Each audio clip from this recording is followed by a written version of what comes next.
Friday, February 14, 2014, 8:30 a.m. Dude! Brad is staring over the top of my cubicle wall again. He's looking very pleased with himself. Yes, mate, how are you? Okay, great, actually. See, yesterday, I organised something really awesome. Oh? I check my watch surreptitiously. I need to make a break for it in half an hour in order to get to Frank's house to prepare for the interview with McMahon's.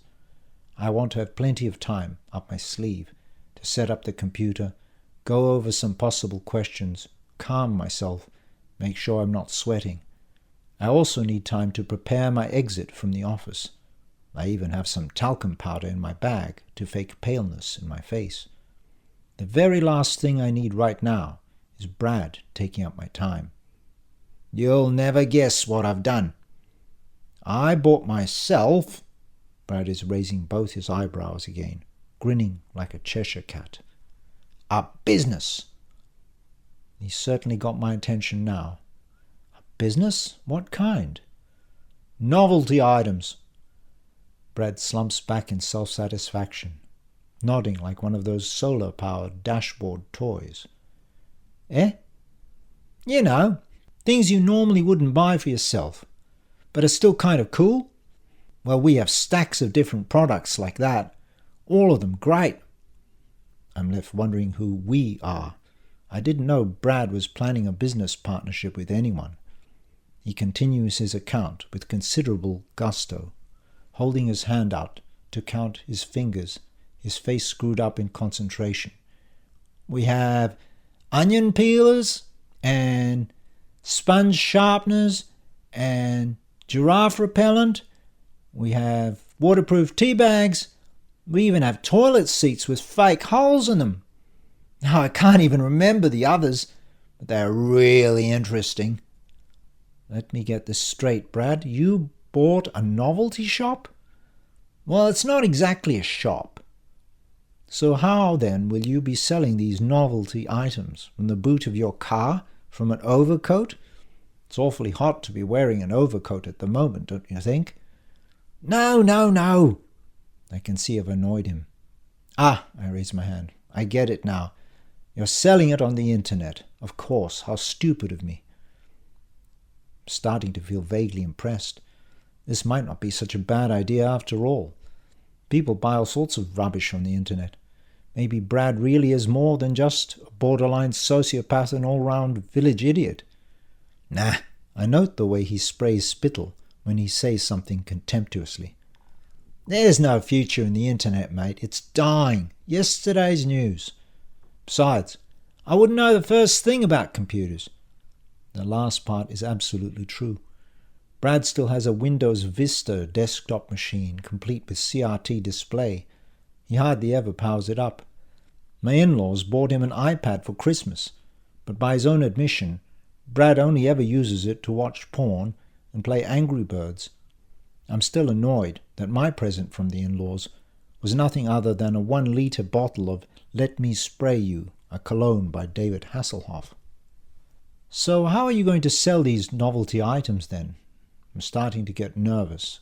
This is morphing into another Brad conversation, and it's one I'd rather not have, particularly not right at the moment. I should probably just shut up from here on. I first had the idea when I went to Yvonne's Thermomix party.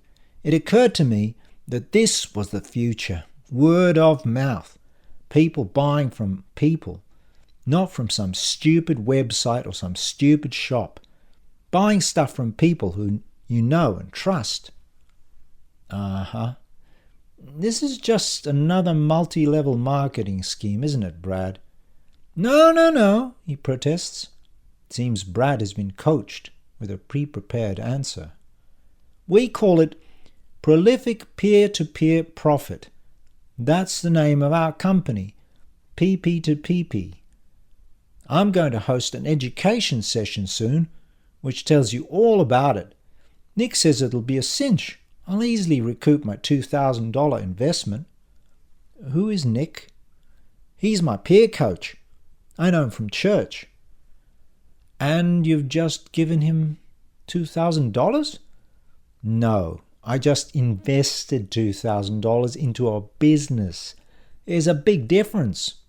He shakes his head in annoyance before continuing. To think that none of the others at the education session wanted to buy in. I tell you, they just lost out big time, bro. Big time. What suckers. Ha ha! So what exactly do you get for your $2,000 investment? Why, just a business, that's all. As he says this, Brad lowers his tone to a kind of sarcastic quaver and wobbles his head from side to side while crossing his eyes, I guess to illustrate that I'm being a dimwit. For starters, you get like a kit that teaches you exactly how to run the whole show, especially the education sessions. And you don't need to know a thing about business beforehand. It's all there. Video cassettes, audio tapes, and everything. It's magic. Of course I'm thinking, what the fuck? Video cassettes and audio tapes? Who uses them anymore? These materials haven't been updated for at least 2 decades. But I don't bother mentioning this. Instead, I simply say, Brad, I've got to get back to work now. So what do you reckon? Want to make an easy million? No, Brad. You've got to think of your future, mate. This is what you've been waiting for. You know, some people just never grab life by the horns. Instead, they let others take the reins and then get all surprised when it doesn't end up plain sailing. I'm noticing the mixed metaphors, but I decide to say nothing. Now, don't get me wrong. Our products, they're cool and everything. Of course they are. But some people are in it for the products. Yeah, right. But the truth is, mate, Brad gives me the double eyebrow raise, I'm just in it for the money. Know what I mean? I decide not to respond. Instead, I pretend to get back to my work. But Brad isn't so easily deterred. See, I'm not going to be like my old man. He could have been a full-on concert pianist. Did you know that? I once asked him, why didn't you ever play professionally and make like big bucks? And he's all like, nah, I'm not that good.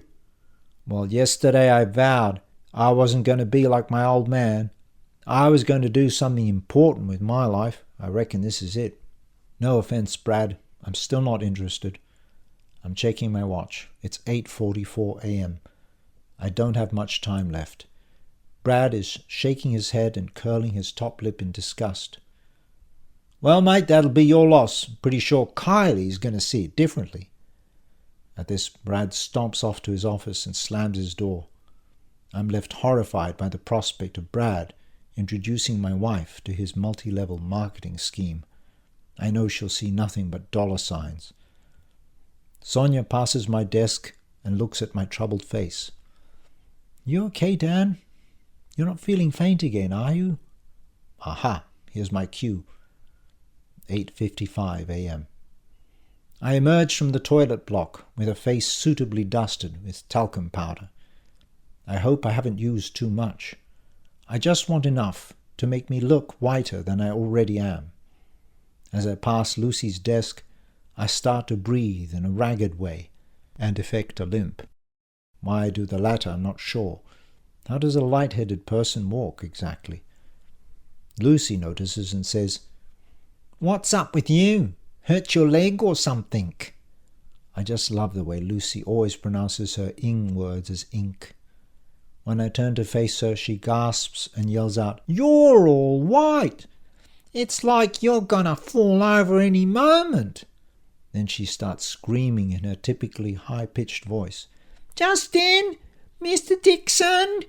I lean on the counter as if for support and continue my ragged breathing. I think I just need to rest a bit. I'll be okay. Justin, get over here now. Lucy, I say gently. Yeah, what? Can't you see I'm busy? You might want to call him on the phone, I say, gesturing to her switchboard.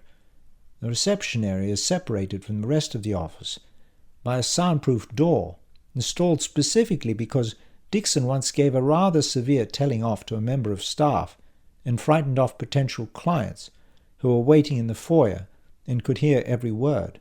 Oh, of course, Lucy, who is still wearing her headset, dials Justin's internal line. As soon as he answers, she screams, "Justin!" 9:35 a.m. The taxi is pulling into Frank's driveway.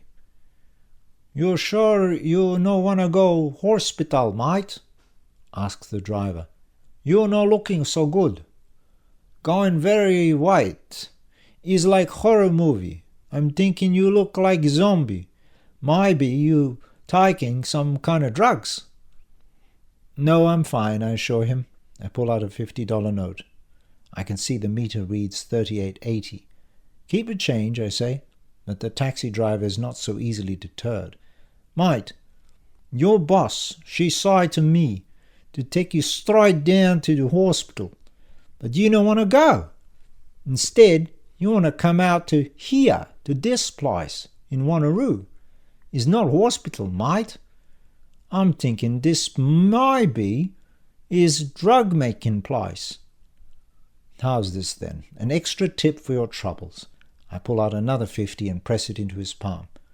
"Okay," he says with an indifferent shrug, and drives off. I activate the alarm and head straight upstairs to Frank's bathroom.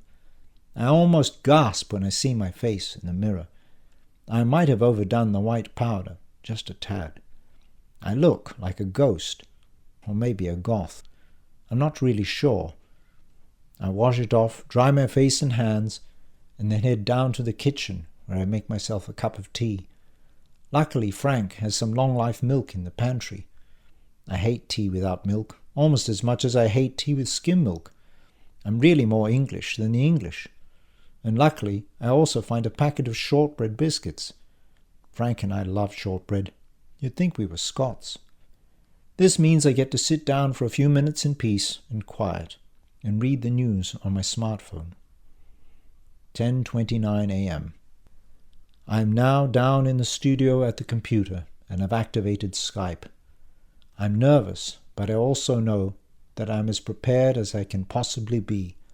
All that remains is the call from McMahon's. I've been waiting about 10 minutes, and it occurs to me that 10 minutes is about as long as anyone should have to wait for anything. A bus, a microwave, a television show, an appointment, a friend who's agreed to meet you, anything. More than 10 minutes is always unbearable. As I think this, the Skype tone sounds. I practically jump out of my skin. Then I hesitantly click on the answer button. Instantly, I see a picture of a short, stout woman in her early 50s, bifocal glasses and greying hair that is pulled back into a bun. She smiles, and I see crooked teeth. "Dan, it's Jennifer here. How are you?" "Hi, Jennifer. Great, thanks. And how are you?" Once more I realize how inept I am at guessing people's appearances before I meet them. "Very well. Are you all set for the interview?" Jennifer's tone is light and cheery. It makes me feel I'm about to have a pleasant chat with an old friend, not a job interview. "Yes, indeed." "Great. Well, I have your interview panel here, and I'll just introduce them. Just give me a second and I'll pull the camera back so you can see us all." After a bit of blurred shaking and adjustment of the picture, it stabilizes and I can see Jennifer and two other people, a man and a woman, sitting at a conference table. The woman I instantly recognize as Branka Markovic. It takes me a while longer to recognize Ian McRae. He looks a bit older than his website photo, and his hair is thin noticeably, although he still looks very elegant. "Hello, Dan. May I call you Dan?" "Please do." "I'm Ian. This is Branka." "How do you do?" 11:34 a.m. The interview has pretty much wound up, and I'm pumped. It seems to have gone very smoothly. I feel very at ease with both Ian and Branka. In fact, I instantly like them both. I hope the feeling was mutual. "Well, Dan, I do have some final questions to ask you," says Ian. "Sure, fire away." "I notice that your references are entirely from your previous employer. This is more of an observation than anything. If you want to comment, you can. If not, I won't press the matter." This is going to be difficult, I thought I'd pass through the interview without having to deal with this awkward issue. I don't know what to say, but I feel I have to say something. I suppose we don't really see eye to eye on matters of law, matters of management, matters of interpersonal relationships, pretty much everything. That's about as much as I can say. To my surprise, Ian bursts into laughter. Even the fairly shy Branka covers her mouth in a fit of giggles. That's probably the politest thing I've ever heard anyone say about Dixon. When I appear dumbfounded, Ian says, Look, mate, we both get it. I went to law school with Dixon. We even did articles together. Both Branka and I have had many run-ins with him in court over the years. He's still as mad as a hatter. I've never known anyone with fewer personal skills than that guy. If he had given you a good reference, I very much doubt we'd be interviewing you today. I breathe out a massive sigh of relief. For a minute there I thought I was screwed. This makes Ian, Branka and Jennifer, and me, all burst into a fresh round of laughter. After it subsides, Branka turns to Ian and Jennifer and they both nod. Then she turns to me. Let's not beat around the bush. She speaks with a reasonably strong but cultured and dignified European accent. I find it strangely soothing. Branka continues. I think it is safe to say that we are all of us happy to have you on board. If you are happy with us, then we'd like to know when you can start. You bet I'm happy. I can start as soon as you like. Don't you need to give Dixon notice? Branka is staring at me quizzically. Oh, I'm on extended leave right now. I can give notice and start, say, in a week. I'm flying by the seat of my pants, but there's little else I can do. Stupidly, I haven't planned past this point. I suppose deep inside I never expected to get the job. What about accommodation, relocation, that sort of thing? Asks Jennifer. I have a good friend in Melbourne, and he said I could use his place, at least until I've had time to find my own. And you don't have any family or other obligations? Asks Ian. No, I lie. There's just me. I mean, I have my parents here, but no one else. Well, that's that then. I don't think any of us expected it to be quite so simple. How does a week from today sound? If Ian suspects that something is amiss, he doesn't show it. Sure, that'd be brilliant. Aren't you even going to ask about the salary? Jennifer seems to be a little bit surprised by my level of eagerness. Well, we'll be starting you at the senior associate level, which is $223,000 before tax. In fact, this is $70,000 more than Dixon is paying me now. I gulp. I hadn't even bothered to check the salary. That's perfect. Ian, Branka and Jennifer exchange glances and smile. I can't tell if they are laughing at me or just pleased by my apparent enthusiasm. Of course, there might be the possibility of buying into the partnership in a few years, but that's something we need to revisit at a later date. Sure. I mean, I'm overwhelmed. My interview panel laughs again. Ian clasps his hands together and says, Okay then, it's settled. You'll start on February the 21st, 2014. It'll be an orientation day. I believe you know Justine Shelley already. She'll take you around and show you the ropes. My heart is starting to beat hard in my chest. Grit is all I can say. Of course, I meant to say great, but it comes out short and stunted because of the lump in my throat. Shall I see you at, say, 7:30? Don't be silly, laughs Branka. Probably no one will be here. With daylight saving, this is far too early. No, 8:30 will be fine. Oh, well, 8:30 it is. We say our goodbyes, which I fear involve far too many thank yous from me, and I hear the blip as the Skype connection ends. It looks like I'm about to embark on an adventure, or at least a copy of me is. I flop back in the chair and let the emotional exhaustion and uncertainty over my big plan flood me. There's also the small matter of getting back home without arousing suspicion among Kylie and my co-workers. Life wasn't meant to be easy. But was it meant to be this complex?